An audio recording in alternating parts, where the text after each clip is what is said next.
The dirt in the crazy mountains of Montana does not feel like the earth beneath your garden at home. It feels like something ancient and starved, ground down from the teeth of a predator that died 1,000,000 years ago and left its skeleton to freeze in the wind. They call them the Crazies for a reason, though the name was meant to honor a woman who lost her mind in the high peaks. The locals will tell you the mountains themselves are what is truly unhinged. There is a jaggedness to the horizon there that looks like a serrated blade designed to saw the sky open. And when the sun dips behind those peaks, the temperature drops with a violence that feels personal.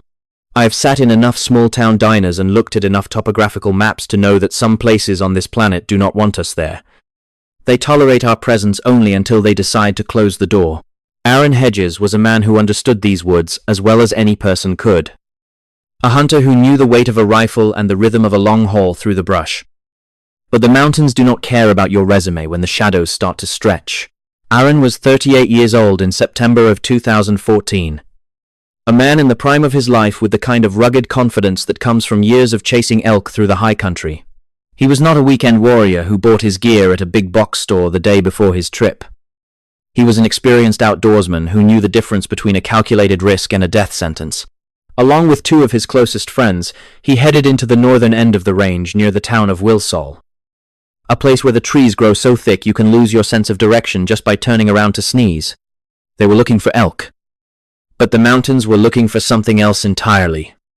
And the air, that morning, had a metallic tang to it that should have been a warning. By the 7th of September, Aaron decided to push ahead on his own toward a cache of supplies they had dropped off near Sunlight Lake. A trek of about 5 or 6 miles through some of the most unforgiving vertical terrain in the lower 48 states. He carried a heavy pack, nearly 60 pounds of gear designed to keep a man alive in the worst conditions Montana could throw at him. And he had his trusty bow in his hand. The plan was simple.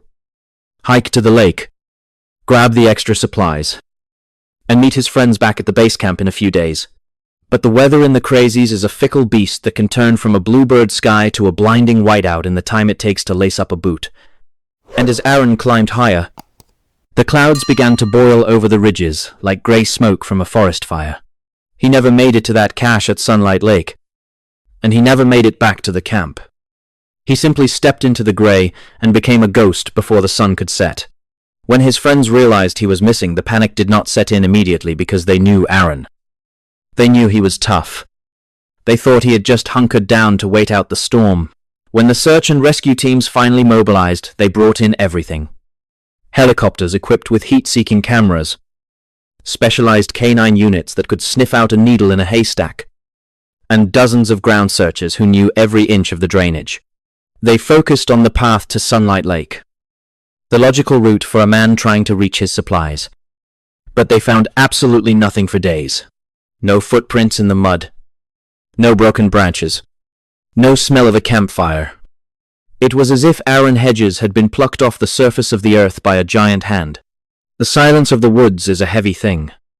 It presses against your eardrums until you start to hear things that are not there. The phantom sound of a voice calling out, or the snap of a twig behind you. The searchers felt that weight every day as they combed the scree slopes and the dense stands of lodgepole pine, finding only the cold wind and the mocking call of the crows. Then, a full week after he vanished, the mountains decided to give up a piece of the puzzle. But it was a piece that did not fit any reality the searchers understood. Miles away from where Aaron should have been, on the opposite side of a ridge that would have been nearly impossible to climb in a blizzard, they found his boots. They were not just lying there. They were sitting on the ground as if he had simply stepped out of them and kept walking into the snow. Think about that for a moment. Imagine the biting cold of a Montana September at 9,000 feet. Imagine the jagged rocks and the frozen ground. And then ask yourself why an experienced hunter would remove his footwear. There was no sign of blood. No sign of a struggle. Just 2 empty boots staring back at the searchers like the headstones of a man who was already dead. Nearby, they found his water bottle and a few other small items scattered on the ground. But the man himself was nowhere to be seen. The tracking dogs, some of the best in the country, could not pick up a scent from the boots, which is a physical impossibility unless the person wearing them had simply ceased to exist. The search intensified around that spot. A frantic scramble to find the person who must be crawling through the snow in his socks. But they found nothing else. No trail of flattened grass. No fabric snagged on a thorn. Just the vast, indifferent wilderness, stretching out in every direction. The mystery of the boots became a dark legend among the rescue teams. A story whispered over coffee in the command center. Because it defied every survival instinct a human being possesses. Months turned into years. And the case of Aaron Hedges went cold. Buried under the heavy snows of 2 more winters. His family waited in that agonizing limbo that only the relatives of the missing truly understand. A life lived in the shadow of a question mark. Then, in June of 2016, a rancher was out checking his property on the eastern side of the mountains, miles and miles away from the last known location of the boots. This area had been searched by air multiple times. It was private land with much less cover than the high peaks. And yet, there it was. The rancher found a camouflage backpack propped against a tree. And nearby, the remains of Aaron Hedges. He was on the wrong side of the mountain range, in a place he could only have reached by crossing technical terrain that would challenge a professional mountaineer in broad daylight, let alone a man lost in a storm without boots. The state of the remains was even more disturbing than the location, as they found his clothing scattered in a way that suggested the phenomenon of paradoxical undressing, a last-ditch effort by a hypothermic brain to feel cool when it is actually freezing to death. But Aaron was a hunter. He knew about hypothermia. He knew the signs. And yet he had traveled a distance that seemed to defy the laws of physics. To get from the spot where his boots were found to the spot where his body lay, he would have had to navigate miles of vertical rock faces and dense timber in total darkness or blinding snow. Some people say he was chased by something that did not leave tracks. Something that pushed him until his heart gave out and his mind shattered. Others whisper about the ancient legends of the Crow people who lived in these mountains, who spoke of little people and spirits that could lead a man astray by changing the very shape of the land. When you look at the map of where he started and where he ended, the lines do not make sense.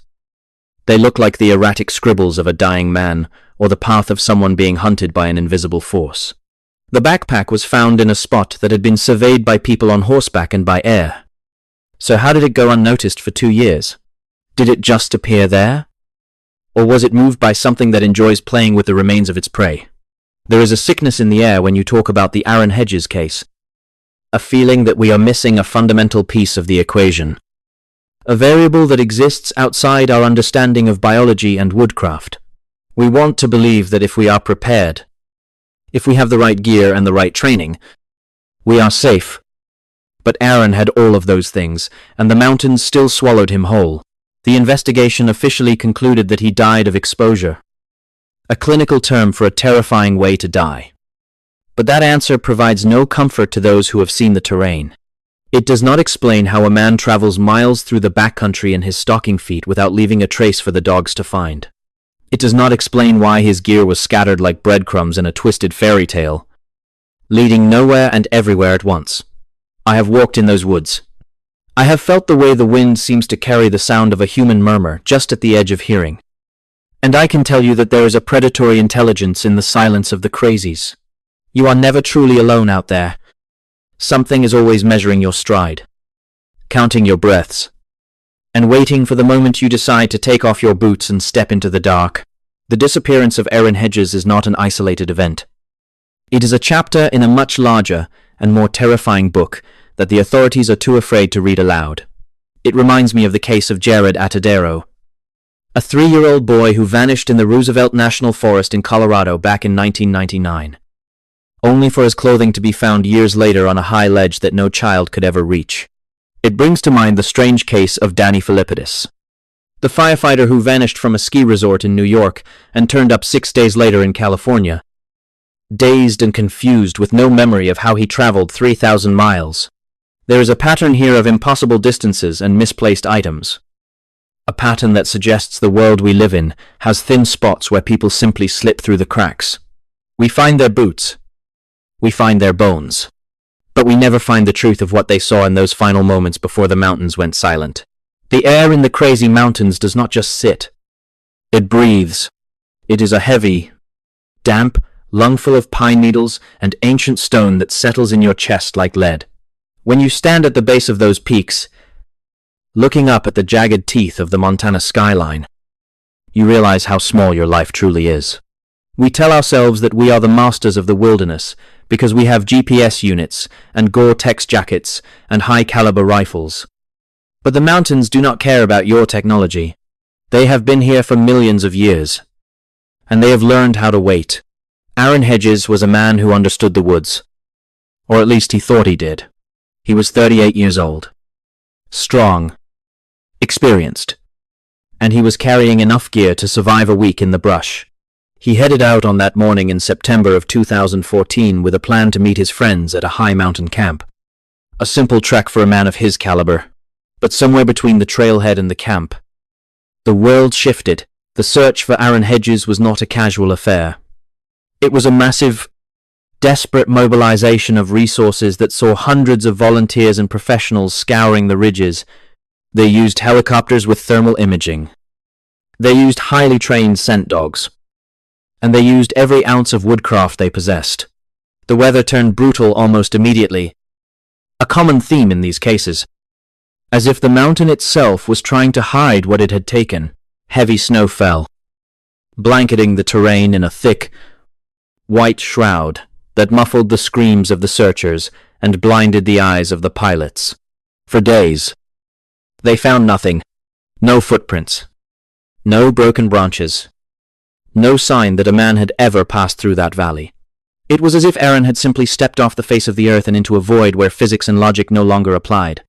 The searchers felt a sense of growing unease, a creeping dread that they were being watched by something that stayed just out of sight in the grey blur of the storm. Then, the clues began to appear, but they did not lead to a rescue. They led to a nightmare, miles away from where Aaron was supposed to be, in a direction that made absolutely no sense for an experienced hunter. They found his boots. They were tucked away neatly, as if he had simply decided he no longer needed them. Think about that for a moment. Really think about it. You are in the high country of Montana.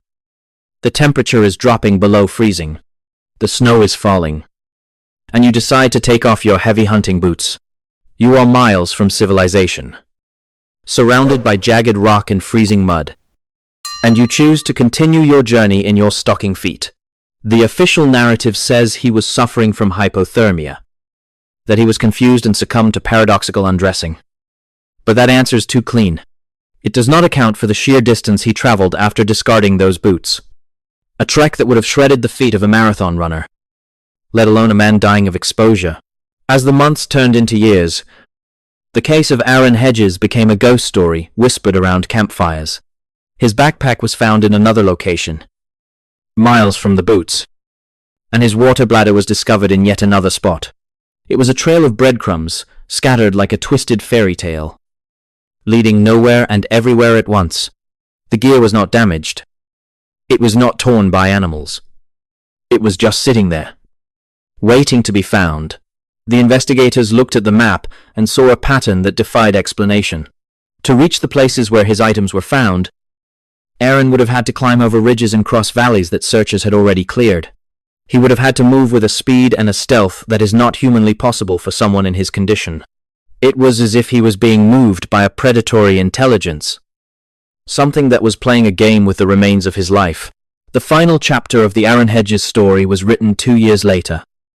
On a ranch miles away from the initial search area, a worker found skeletal remains along with Aaron's hunting license and a few scraps of clothing. The body was in a spot that had been searched multiple times during the initial investigation. Did it go unnoticed for 2 years? Or was it placed there long after the searchers had gone home? There is a sickness in the air when you talk about the Hedges case. A feeling that we are missing a fundamental piece of the equation, a variable that exists outside our understanding of biology and woodcraft. We want to believe that if we are prepared, if we have the right gear and the right training, we are safe. But Aaron had all of those things, and the mountains still swallowed him whole. The investigation officially concluded that he died of exposure, a clinical term for a terrifying way to die. But that answer provides no comfort to those who have seen the terrain. It does not explain how a man travels miles through the backcountry in his stocking feet without leaving a trace for the dogs to find. It does not explain why his gear was scattered in such a deliberate, almost artistic fashion. I have walked in those woods. I have felt the way the wind seems to carry the sound of a human murmur just at the edge of hearing. And I can tell you that there is a predatory intelligence in the silence of the crazies. You are never truly alone out there. Something is always measuring your stride, counting your breaths, and waiting for the moment you decide to take off your boots and step into the dark. We look at the microscopic details of the scene. The way the lichen grows over the discarded fabric, the way the bone marrow is bleached by the sun, and we search for a rational answer. But the deeper you go, the more the rational world falls away. The crazy mountains have a history that stretches back long before the first white settlers arrived. The Crow people called them the Awaksawapia, a place of vision quests and powerful spirits. They knew that these mountains were not a place for the faint of heart, and they respected the boundaries that we have forgotten. There are stories of people seeing strange lights in the high ridges, of hearing voices that sound like loved ones calling out from the trees, only to find nothing but cold stone and empty air. In the Hedges case, there were reports of strange electromagnetic interference during the search, radios failing for no reason, compasses spinning wildly. It is as if the mountain itself creates a localized distortion, a thin spot in reality where the rules of the world are suspended. If you step into one of these spots, you don't just get lost. You change. Think about the physical toll on the human body.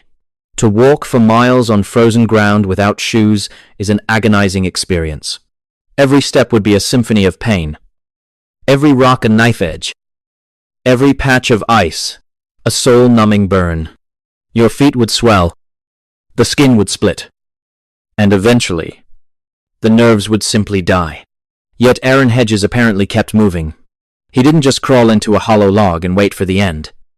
He navigated. He crossed terrain that would challenge a healthy, fully equipped hiker. This is the part that the authorities cannot explain away with simple hypothermia. Hypothermia makes you lethargic. It makes you stupid. It does not turn you into a mountain goat capable of crossing miles of wilderness in your socks. Something else was at work here. Something that provided a terrifying kind of momentum. The search dogs are another piece of the puzzle that never quite fits. These are animals trained to find a human scent in the most difficult conditions imaginable. They can track a person through rain, through wind, through days of decay. But in the Hedges case, the dogs were useless. They would pick up a scent for a few yards and then suddenly stop, whimpering and refusing to go further. It was as if the scent trail had simply vanished into the air, or as if the dogs were terrified of what lay at the end of the path. This happens time and time again in these missing person cases. The sudden and total loss of scent in an area where it should be abundant. It suggests a verticality to the disappearance, as if the person was lifted off the ground rather than walking away from it. When the remains were finally found, they were scattered. This is often blamed on scavengers, coyotes or bears moving the bones after the fact. But the way the items were positioned suggested something more deliberate. A boot here, a vest there, a skull miles away. It feels like a display. A collection of trophies left by a hunter who is proud of his kill but has no use for the meat. The official report will tell you that nature is chaotic, that animals move things randomly.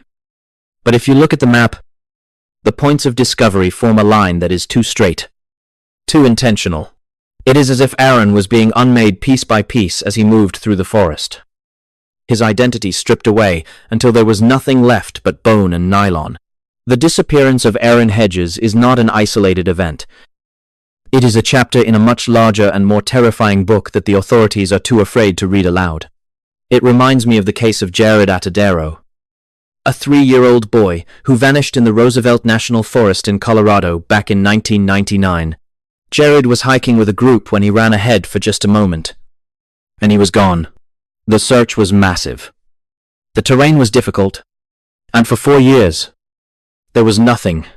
Then, 2 hikers found his clothing and a single tooth on a high, rocky ledge that no 3-year-old could ever reach on his own.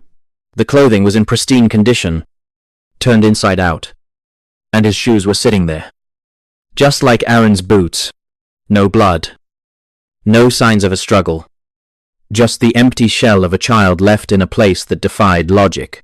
It brings to mind the strange case of Danny Philippidis, the firefighter who vanished from a ski resort in New York and turned up 6 days later in California. Danny had no memory of how he traveled 3,000 miles. He was still wearing his ski gear, dazed and confused. He had a new haircut and was carrying a new cell phone. But his mind was a blank slate. He had vanished from one side of the continent and reappeared on the other without anyone seeing him board a plane or a bus. This is the extreme end of the spectrum. The displacement that suggests the world we live in has thin spots where people simply slip through the cracks. We find their boots. We find their bones. But we never find the truth of what they saw in those final moments before the mountains went silent. There is a pattern here of impossible distances and misplaced items. A pattern that suggests we are not the top of the food chain in the deep woods. We are visitors in a house that belongs to something much older and much more patient. When we go into the wilderness, we are taking a gamble that the rules of our reality will hold firm. We bet our lives that the ground will stay beneath our feet and that the path will lead us home. But for men like Aaron Hedges, the bet fails. The path turns into a circle. The ground becomes a trap. And the air fills with a silence so thick you can taste it. The authorities will continue to use words like exposure and disorientation because the alternative is too frightening to contemplate. They don't want to admit that there are places in this country where people can be taken in broad daylight, and that no amount of training or gear can save you. Consider the case of Keith Reinhard, who walked into the mountains above Silver Plume, Colorado in 1988 and was never seen again. He was a man obsessed with a previous disappearance in the same town. A man who believed he could solve the mystery by immersing himself in the landscape. He told his friends he would be back in a few hours, and he vanished into the fog. Like Aaron, he was a man of intelligence and purpose. And like Aaron, he was erased by the terrain. The mountains do not give up their secrets easily, and they do not give back what they have taken. We are left with the microscopic observations of the aftermath, the forensic reports and the search logs, trying to piece together a puzzle where half the pieces are missing and the other half belong to a different game. We must look at the commonalities, the sudden changes in weather, the failure of tracking dogs, the discovery of clothing and gear in impossible locations, and the proximity to granite and water. These are the markers of a phenomenon that has no name but many victims. Whether it is a physical predator, an atmospheric anomaly, or something far more ancient and spectral, the result is always the same. A family is left without answers. A community is left with a sense of dread, and the woods grow a little bit darker. Aaron Hedges did everything right, and he still ended up as a collection of bones on a distant ranch. He was a hunter who became the hunted, a man who lost his way in a place where there are no ways to be found. As you sit in the safety of your home, listening to the sound of the wind against your window, remember that the wilderness is only a few miles away. It is a place where the light of civilization fades and the old rules take over.